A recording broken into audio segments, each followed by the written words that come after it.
The BBL effect. What is it? Now, the conversation surrounding the topic of the BBL effect started circulating a while ago, but what are we talking about? Created, directed, and edited by me. Me as in Caroline Aylward. My interest with this topic first peaked on TikTok, as videos such as these began to circulate in, mass quantities. Now, we all have always known what plastic surgery is, but seeing it become more and more normal, more extreme, and more glamorized was pretty new. But personally, I didn't think there was enough conversation talking about the reality of plastic surgery, more specifically the BBL. A little while ago, I created a compilation of all my research where I decided I'd discuss the costs, risks, and societal effects of the evolution behind the push for body augmentation in this video. So let's talk about it. What is a BBL? But let's look at this critically, though. Within my research throughout the semester, I found that the BBL is a cosmetic procedure where a medical professional, a surgeon preferably, removes fat tissue from undesired parts of the body, oftentimes the abdomen, and inserts it in the rear or the butt. Notice how I'm emphasizing a surgeon preferably. And yeah, all body augmentation procedures are increasing in popularity. The BBL sticks out. Why?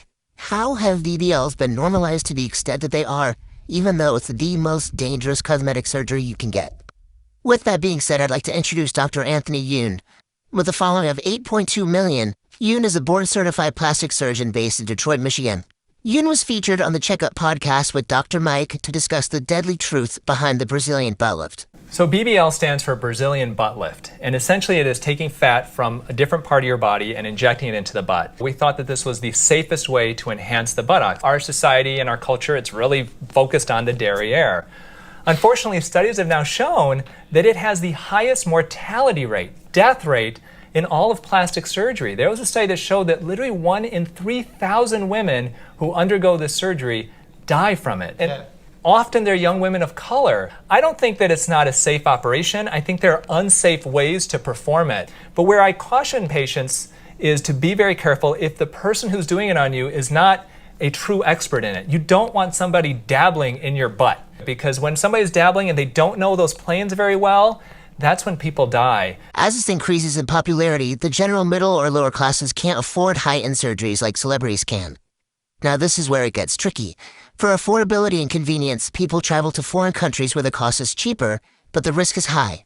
I recently made a paper documenting this research, where I discussed how people who qualify as medical professionals rather than surgeons are performing these procedures at a significantly lower cost while lacking appropriate schooling, training, or certification. Most commonly, this results in fat being directly injected into the bloodstream, causing a fat embolism, resulting in death. Death Star, and the Death Star whole thing blows up. That's what a fat embolism can be, is you get fat that is injected into a blood vessel and it goes right to your heart and your lungs, and you die like that. Let's talk about the brutal recovery post-operation. This includes women spending weeks and weeks in a tight bodysuit to hold their shape, basically waiting for the glue to dry. You can't sit a certain way, you can't sleep a certain way, you can't even move a certain way in recovery. Even after having your whole body changed, many women are still not happy. Oftentimes, women feel a sense of imposter syndrome as they look at a stranger's silhouette in the mirror. Social media trains us to find something to fix no matter how you look, so oftentimes you're going to go into the procedure with insecurities and you'll leave with them too. This proposes the question, what do you really need to fix? Obviously, I got my body done, and body dysmorphia is a BITCH.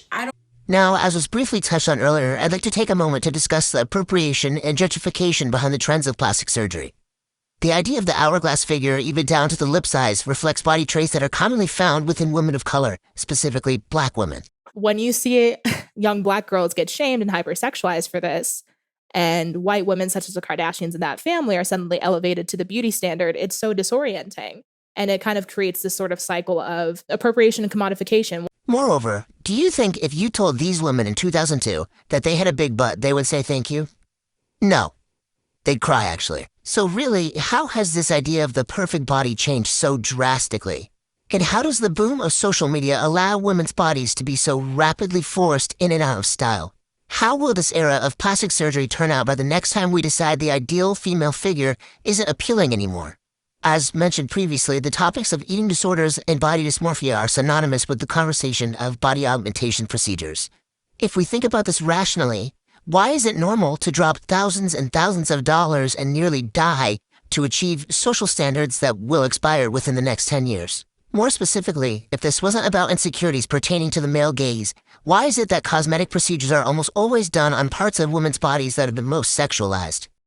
As technology is increasingly more accessible to young teens and kids, how does this change, similar to that of clockwork, permanently damage their individual psyche of their own bodies? Yes, we all know of iPad kids and whatnot, but more and more children fall victim to these social standards as well. Studies show that 40% of girls aged 9 or younger have willingly gone on the diet before, and by age 13 that number doubles. Will they fall victim to this too? Is this truly about having a body you're happy with, or will this be another step we're willing to take to meet the unforeseen consequences of social media?